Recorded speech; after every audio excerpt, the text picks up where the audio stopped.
pessoal, o vídeo de hoje é sobre a segunda parte do livro Os Miseráveis do Victor Hugo.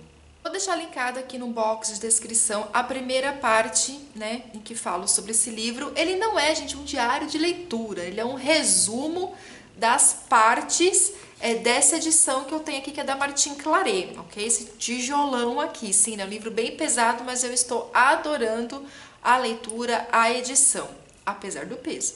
Esse livro aqui ele é dividido em 5 partes, então nós teremos 5 vídeos aqui para o canal e esse é a segunda parte da história, que é sobre Cosette, ou seja, a filha de Fantine.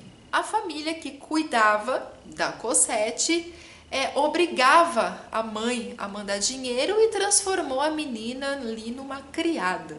Cosette era a que arrumava os quartos, que arrumava as camas, que fazia a comida, que lavava a roupa, que tinha que buscar água na fonte, e ela era a única criada da casa, não tinha uma outra pessoa, era somente ela e ela era uma criança. A mulher espancava a Cosette praticamente todos os dias e o homem obrigava a Cosette a andar descalça no inverno. Era o ano de 1823 e essa família aqui que estava cuidando da Cosette estava totalmente endividada. A mulher, ela obrigava a Cosette a buscar água numa fonte que ficava assim dentro de um bosque. Só que ela obrigava a Cosette a buscar esse balde de água à noite. Então você pensa, ela era uma criança e criança tem medo do escuro, né? Então assim, ir até essa fonte era longe, não era uma fonte ali próxima, era um pouquinho longe. Primeiro que o balde era enorme, né? E tadinha, ela era pequenininha, uma criança, estava, né, desnutrida, porque ela não tinha uma alimentação adequada. Primeiro que ela não tinha força para trazer esse balde cheio d'água. E segundo que ela tinha medo de entrar dentro desse bosque.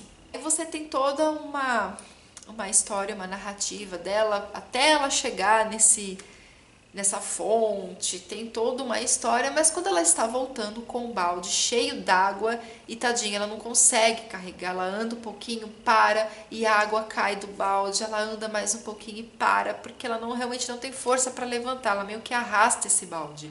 De repente ela sente o balde leve e quando ela olha tem um homem ali, né, pegando na alça do balde ali, ajudando.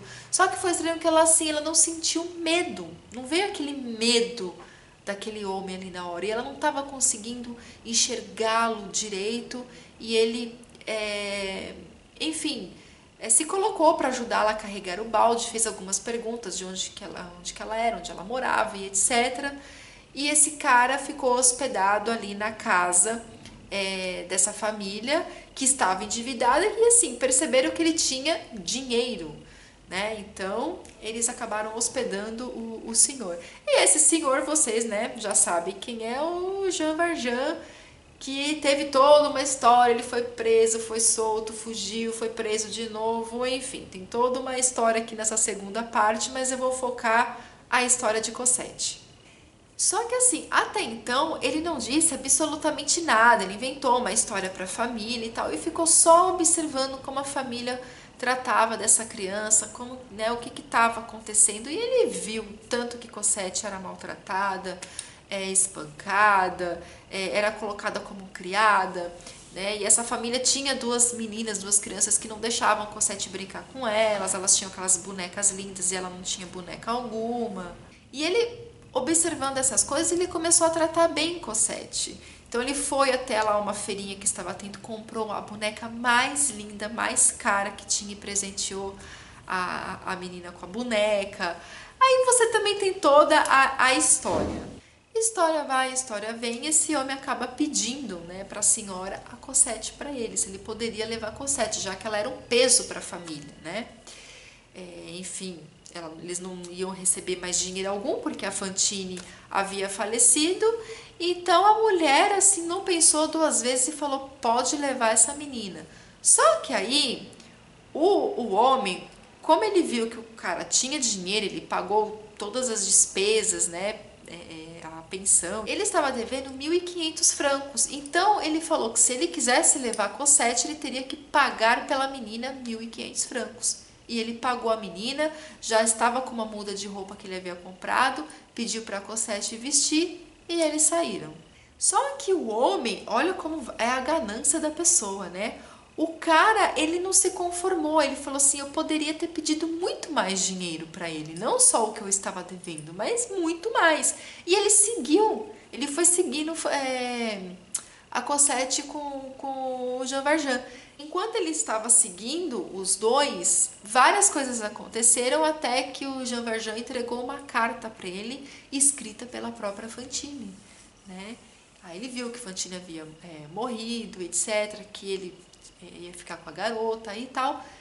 E meio que ele deixou eles ir embora, mas mesmo assim ele se arrependeu, ainda tentou ir atrás, enfim. O Jean Valjean com a Cosette ficaram hospedados num casebre. E aí quem que aparece? Aquele advogado, aquele Javete, eu acho que é assim que se pronuncia. Ele saiu daquele casebre e enfim, aí teve uma outra perseguição, eles conseguiram fugir e foram parar num convento. Chegando nesse convento, você também tem toda uma história. O Victor Hugo começa a narrar muito a França, né? Tem também muitos capítulos que falam da França em si, o que eles estavam vivendo. Para quem não sabe, o Victor Hugo ele ficou 12 anos exilado, né? Fora da França por questões políticas. Então ele faz uma narração, ele fica narrando o convento que eram de carmelitas, então ele narra toda a ordem carmelita, como que funcionava, como que era a rotina delas, e eles acabaram sendo hospedados nesse convento depois de uma longa história, e elas pegam Cosette ali para criar, e o Jean Valjean fica como jardineiro desse convento, e irei parar por aqui. Esse é um breve resumo da segunda parte dos Miseráveis do Victor Hugo. Então é isso, em breve, acho que finalzinho de abril, nós teremos a terceira parte da história, ok? Beijos pra vocês e até o próximo vídeo e tchau!